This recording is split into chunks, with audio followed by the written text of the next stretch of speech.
Previously on Popping Collars.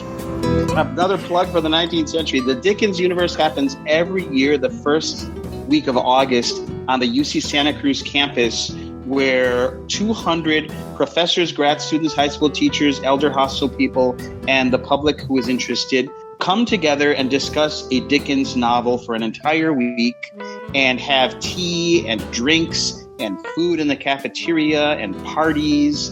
And it's actually a lot of fun. You would not believe that from the description I'm giving, but it is awesome. Does it help that you're married to somebody from the 19th century?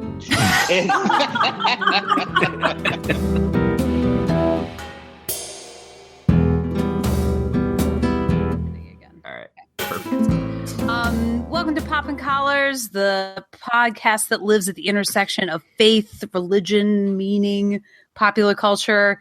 It's a very heavily trafficked intersection of all those things. My name is Betsy Gonzalez, and I serve in Alexandria as the chaplain at Episcopal High School. Joining me today are my co-hosts, Greg Knight. How are you, Greg? What's up, Betsy? I am the Director of Children and Youth Ministries in Palm Beach, Florida, where we lost a little bit of the sun today, but not all of it. 80% eclipsed. All right. We've got some people who might beat you in the eclipse zone. Also, our co-host, Liz Easton. What was your eclipse percentage? And what job do you do, Liz? Hey, Betsy. I'm the canon to the ordinary of the Diocese of Nebraska, and we were in the path of totality. That's the greatest phrase. It really is. Decade. It really is. Totality. And I was kind of like lazy on this whole thing and wasn't that into it. And then the day came and I got a little FOMO. And luckily I had a friend with welding masks and we do. And I just got to watch the moon eclipse the sun. Excellent. And we're going to welcome our guest with us today, joining us from the West Coast, Stephen McHale. What was your eclipse percentage, and what do you do out there on the West Coast? My name is the Reverend Stephen McHale. I'm really into my title. And I am the priest at Christ Episcopal Church in Alameda, California, where it was overcast this morning for the 70-something percentage of sun covered. So we drove out to the suburbs where it was clear and sunny, and my 7-year-old and 9-year-old were fascinated for about 2 minutes. And then I made them stand there with me for 30 more. Excellent. I feel like all astronomy is fascinating for 2 minutes. And then it involves a lot of math at that point. then the Uranus jokes start coming out. My friends, welcome to Poppin' Collars, episode 69. Today we are talking about the 1990s and how I was talking with Greg the other week, and we were saying that I feel like lately I've just been surrounded by 1990s nostalgia. Lots of anniversaries have been popping up over the past few years of the JonBenet Ramsey murder, O.J. Simpson trial, Rodney King trial. There's a bunch of L.A. riot movies getting ready to come out. Straight Outta Compton movie came out. And I started really pulling all this together while I was watching the 4-part HBO documentary, The Defiant Ones, which is directed by Alan Hughes, also a 90s icon in his own right, with the maker of Menace to Society and Dead Presidents with his brother Albert. I just remember the opening of those movies, a Hughes brothers film, just very wow, every time. But this documentary, it's about music producers Jimmy Iovine and Dr. Dre, and their stories, their origin stories apart from one another on two different coasts, and then their own careers and how they came together, kind of looking at the decade as a whole, really interesting because it was also contrasting with a really strong moral imperative that was trying to run through the culture as well. This is kind of a romantic time, the 90s. We didn't have cell phones. The internet was around. Thank you, Al Gore, but growing, right? It was the birth of the popularity of What Would Jesus Do? Purity rings, the purity test I remember taking in college, right? I believe Greg failed. Did he fail that? Well, it totally made me snicker. This was episode 69, and I was like, but we really wanted to save the world, and we were into wearing overalls and going to Earth Day and save it to bed. And, it feels like a generation or time period, a decade that's hard to put your finger on, and I think we're starting to try to do that because a lot of the things playing out then are still happening now, maybe. But I know we're all different generationally, and we've lived through the 90s in different ways. So my first question for everyone is really, what age were you in the span of the 90s? How does your age really shape the meaning of this particular time period? I remember New Year's 1990 because I got off early from my job bagging groceries at the QFC and went to a friend's house, and two of us had coffee together because I was super sweetly naive. And so I remember that. Other touchstone moments, Smells Like Teen Spirit came out fall of my senior year in high school. And it was the song played at all the dances. And it's terrible slow dance track. And then at my New Year's 2000 party, Chris Cornell was supposed to be there. And he never showed up. Oh. So for me, the 90s spanned the age of 7 to 17. I grew up in the Pacific Northwest. I really remember when Kurt Cobain died, but I was still really young. Like, I don't even think I was 10. And kind of grunge and how that affected our city and how people saw us. I remember being scared of Marilyn Manson. And not like in an appealing way, like in a legit scared way. Like, I don't understand what's happening. I don't know. I don't have any of those awesome 90s moments. I was still kind of a kid. Did you watch a lot of Power Rangers or anything? I do remember I went through a phase in middle school where I was like obsessed with The Real World on MTV. Oh my God, yes. Like obsessed. I would watch marathons of those things. Oh, yeah, so I was a teenager who apparently liked the same childish things that Liz did. Graduated high school in 95, so this was the 90s were sort of in my wheelhouse. It felt like it was a decade where things felt new. They may not have been new, but they felt new. So like the whole grunge thing, and I'm thinking specifically of music, I guess, but the whole grunge thing felt very different from like the 80s hair bands, like even something like Guns N' Roses felt really different from that.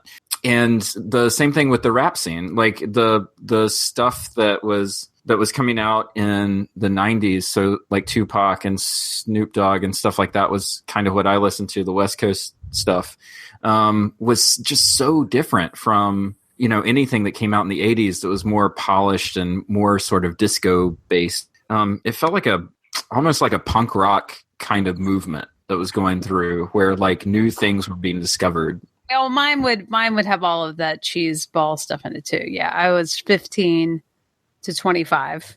It was a lot of heavy religious growth and religious involvement for me and Episcopal church stuff and all of that when I was in high school.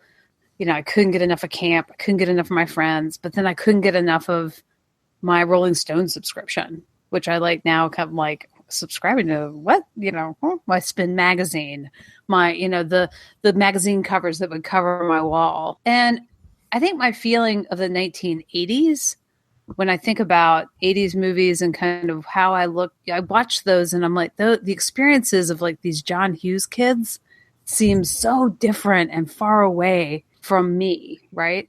And then you age it forward into the 90s and suddenly you're able to peek into worlds that were never getting press. So I remember like the first time I saw like Boys in the Hood and Minister Society. I watched that in college and having, these pop culture experiences with people of color and then going to college and having friends who are people of color, which I didn't really have the opportunity to do very much in high school. But the world just got bigger. And I think that the way pop culture was being delivered to us made the world get bigger. When I think of the decade, I like the thing that first comes to mind are the LA riots in 92. I don't know why, but it occurs to me that there were so many things that happened in the 90s that weren't programming, that were actually TV events. But you watched the Gulf War start on TV. Yeah, exactly. I remember being and watching it on television, to the bookend of the decade with the Columbine shootings. Life events and tragedies were presented as television shows. Well, and so much of those events that you just described, Greg, I'm trying to think of that world view versus right now. Like we don't have, because we all get our media in different ways now and we're all kind of fractured.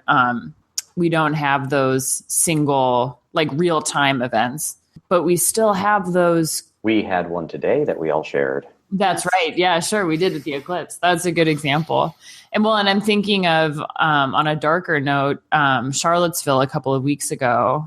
We maybe weren't all gathered around televisions at the same time watching it, but we were all concerned and thinking and sort of receiving information about that at the same time, just in different ways. But anyway, it just made me think, Greg, those major events that you described both had to do with race, and how that was a cultural conversation that was happening sort of across the country at that time. And I think sort of thinking that we were making strides and thinking that things were changing, or at least that the sort of sin of racism was being exposed in a big way, like through Rodney King. And now here we are a long time later, and we have not gotten that far. I'm going to raise my hand and say, at the time, I was entirely oblivious of the racial element of the LA riots and the O.J. Simpson trial, Really? Which is pretty hard to fathom now. Yeah. No, I think we just thought those were made for television. Wow. It was another world. We've spent a lot of time this year on this podcast even trying to figure out how did we get here? Like, how did we get to the events of Charlottesville and stuff? And the answer is that it's not one thing. It's a culmination of a bunch of things that get you to this point. I don't know. I start to kind of piece those things together in the 90s when all of a sudden everything is on television. Everything is kind of on the record. Not to get too political, I guess, but well, I'm just thinking the other thing that stands out to me with the 90s are when people in government tell you what's wrong with your taste in popular culture. Mm-hmm. So there were two things that I think of right off the top of my head, which is Tipper Gore advocating for parental advisory labels on CDs. Do they still have that? Is that still that started in the 80s? Started in the 80s, but I remember it being predominantly in the night. Yeah, but you're right. I remember Two Live Crew was like one of those first ones. But just the way that it played out for like NWA's career, the way that it played out for their career, in that they never got any time on MTV. All of that. They didn't have access to the same markets that other bands did because of their content. But I think about that, and I think about Dan Quayle making a comment about Murphy Brown being a single mother and being a bad example for the youth of America. And it just makes me think that we're still in this process where somebody creates something in popular culture and there's some kind of moral police officer that tells you why it's bad and why it's evil and why you're going to hell. Well, and even in the banning of things, Two Live Crew can't play in Florida or whatever, in that became the publicity, right? Like that's what we have that element of the defiant ones, that any publicity is going to be good publicity, whether it's bad or good, whether I'm talking out of my ass and saying this or that, it doesn't really matter. It's all going to help the business. It's all going to help the business, right? That in the 90s, because we saw what TV was doing, we had the rash of school shootings, small children who brought guns to school, and, Paducah, Kentucky and Arkansas and like all these little places after Columbine. And you start getting worried about kind of, is the attention that we're giving to some of these things actually, making them happen more often? Or is this some sort of cultural byproduct of something else? But Greg, I agree with you that it isn't always being able to connect point A to point B to point C, and this is why we've ended up here, but that it ends up becoming an amalgam of a bunch of different things. One of the things that, this is going to make me sound like a crazy leftist, but I'm just going to go for it. That I thought about in the Defiant Ones was about all of this art, the creation of art and popular culture in a corporate context. And like Noam Chomsky would say, there's no such thing as a liberal media because media is all owned by big corporations. It's at its essence a capitalist system. And I think that the Defiant Ones sort of made me think of that too. Now, Dr. Dre, like these are super creative, genius people, but the backdrop of all of this were rich people trying to make more money. And that when you start then putting that against this sort of cultural policing, it gets really weird to me. Liz, I think you make an interesting point. And something related that I'm thinking about was for the Clinton years, I think we thought we could have it all. That we had relative peace. Well, not relative peace. I mean, it was a peaceful, relatively, quite a peaceful decade, minus the Gulf War. But we all got very prosperous. Or not we all, but, the country got very prosperous.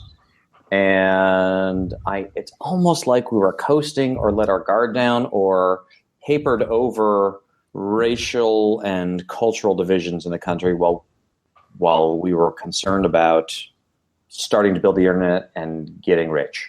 Mm-hmm. Mm-hmm. And maybe that's something that like Tupac or NWA or, any number of people that at least in this musical scene were able to expose a little bit is like, who is we here when we're talking about prosperity and we're talking about, rising incomes or whatever, because there was, a huge socioeconomic disparity between people of color and white people at that time. And the internet has not made that any better in the last couple of decades. Yeah, the fact that we're all talking about these issues now, and that the things that we, the Black Lives Matter movement and the things that have grown out of more recent events, you now look back at that NWA time and like from that documentary, it's like, see, we told you so. We told you this was happening, but you weren't paying attention, But the span in time of like 25 years to be like, we told you so. Mm-hmm. I'm like, that's how slow we're moving. That's how I'm not surprised about where we are in Charlottesville. That, that we seem to think that we're moving much faster than we actually are. Because the story of race that we loved, from this time was the, breakdown of apartheid in South Africa. We were much more easily able to talk about that than we were to talk about our own racial problems in the 1990s and to celebrate the election of Nelson Mandela. And we're all dancing in the streets. And right, because you could point at another country and be like, ooh, they're racist. Yeah, totally racist. Look how racist that country is. The fact that they also, little less press on the, Truth and Reconciliation Commission, which was amazing and did an amazing amount of work. That God only knows if we as a country had done that. Were you guys MTV kids? Did you Yes. look to MTV for what was cool? In the 80s, not in the 90s. Oh, really? Yeah. I still like the MTV because it was before, Liz, Carson Daly, right? What was that show he had that was so popular? Total Request Live. Yeah, Total Request Live. So that in between, right? So I was a big, I loved Kurt Loder. Like I could music news from Kurt Loder, the absolute the voice of our generation. He's our oh my god. Right? and Tabitha Sorensen and those folks in the real world and all of that. And the 90s was my transition from hiding watching MTV because my parents didn't want me to watch it. Mm-hmm. To being able to watch it in the open. And you graduated now to having a poster of Octoon Baby behind you. I do. How far you come? 1991, 92, friends, right here. Wow. No, I'm just thinking we were talking about how our communities and our culture can be siloed. Then we had this one channel that was sort of this purveyor of cool, but it didn't feel like everything was connected. Even though this one channel had Yo MTV Raps, at the same time that 30 minutes after they played a Meat Puppets video, you could watch Yo MTV Raps, Stephen keeps using this idea of naive, or this word naive, to describe his experience with the 90s. And I just wonder if it was a sincere decade. I'm going to answer your question. Yes, because the other side of the 90s music I listened to, going to the summer camps and going to a liberal arts college, was like, we were so into the Indigo Girls. Yes. Oh, yeah. To like twangy bands that would come to play, and Jerry Garcia died, and we were just so sad, and we all attempted to be vegetarian and failed. I can keep going. So, like, I hear all these TV references you're making, but I was so self-righteously, I don't have a television. Like, I was the irritating summer camp guy with the permanent Tivatan, and he's just yes. Actually, it's Birkenstocks, not Tiva. Birkenstocks. Sorry, yeah. That's perfect, because I feel like, and this may be a case of my age, because we've talked about how, and I think Ricardo is really interested in this conversation about how age affects the way that you look at pop culture, but I just feel like the internet age, or the post-internet age, or whatever it is that we're in, is cautious. It's a very cautious time. How am I being scammed, or what's the hook? How am I being sold on these products? Is kind of my first thought when it comes to pop culture, and it doesn't occur to me that Taylor Swift may actually believe what she's singing in the same way that Kurt Cobain believed what he was singing. Well, and I think too, coming off the 80s, there's this yearning for authenticity that I think the 90s was hunting for. And whether it's in a well-worn flannel or, in a song that, everything now is just so polished and so auto-tuned and so whatever, to actually have voices break on an album and stuff like that was just not, it just doesn't exist now in the same way that it did then. I think we were looking for something authentic, and whether it was trying to be vegan and doing all of that, or I know more about saving the, bearded porpoise of, Madagascar than you do, then, I think we all were looking for that. Well, I guess my hook with that is, it makes me think about church. in this way that there's a way of doing church very sincerely and very authentically. And then your numbers go down and you start to scramble, and you feel like, oh, we need to put our best foot forward. We need our most polished product that we can possibly get. And that's what's going to bring people to us. And I wonder if it feels false. I feel like this. I only work in one church. Liz, you see a lot of churches. What do you think? I really think that sincerity is going to win the day here for the Episcopal Church, if anything wins the day. I think that this is a moment where people's BS detectors are just on fire, like they get it, where we have to be really honest about what it means to actually be a disciple of Jesus and what it doesn't mean. And I think that the churches that are growing and the preachers who are great and all of that are the ones who are really sincere about their faith and sincere about their own brokenness. It's funny you mention that, Liz, because I have been talking to the vestry at my church about membership versus discipleship. Mm-hmm. And membership is a very institutional understanding of the church, and we have failed at that. We, along with every other denomination, I think, or if we haven't, it's dying a pretty certain death. And that's cultural. I mean, broadly, that's cultural. We're not members of things anymore. That's right. Right. We are suspicious of institutions. Mm-hmm. And I feel like I don't have a good model for discipleship. I feel like the language from the 90s I might use is like the 80-20 rule, like 20% are disciples. Mm-hmm. And a lot of folks are coming to church to vaguely be part of something larger. And how to increase that discipleship percentage, I am struggling with. Really, one of the first times I understood in my own faith life, like, oh, this is what it means to follow Jesus, is like doing these things, like praying every day, reading the Bible every day, serving the poor, giving more and more of my money away. Like that type of thing was really like, how did I get through seminary and through a lifetime as an Episcopalian and not get that stuff nailed? But I didn't. That's the thing. Like it's the simplicity of the message, the authenticity of the message. Like you just have to buy in. Yeah. And I think it's hard to buy in. Well, and I think too, we make fun now of, what would Jesus do? 90s birthed bracelet movement out of like I looked it up, like a Michigan youth group or something, as being kind of cheesy footprints in the sand kind of thing. But it links so much to what the conversation is now. It's not what would Jesus judge? What would Jesus it's what would Jesus do? What's the action?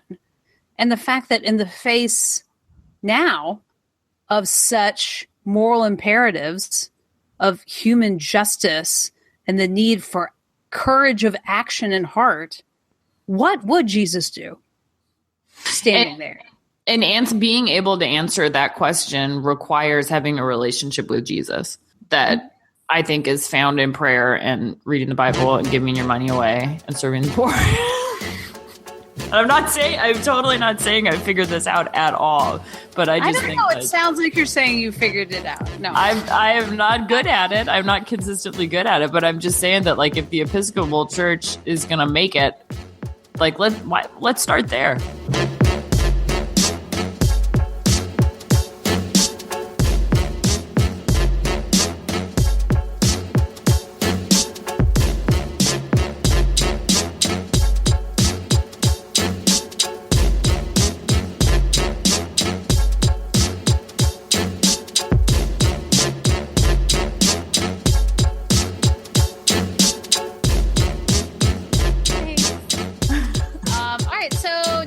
To the time in the show where we do our staff picks, like the wall at the 1990s Blockbuster that was alive and thriving at the time, right? We can all that sleepover nights in the 90s going to the Blockbuster and making some choices. But I'm going to do the rare feat of hosting and offering a staff pick today. And there is a book that kept coming up as I was kind of narrowing on the summer. Like I found it on somebody's bookcase, and wasn't this the thing somebody had just recommended to me?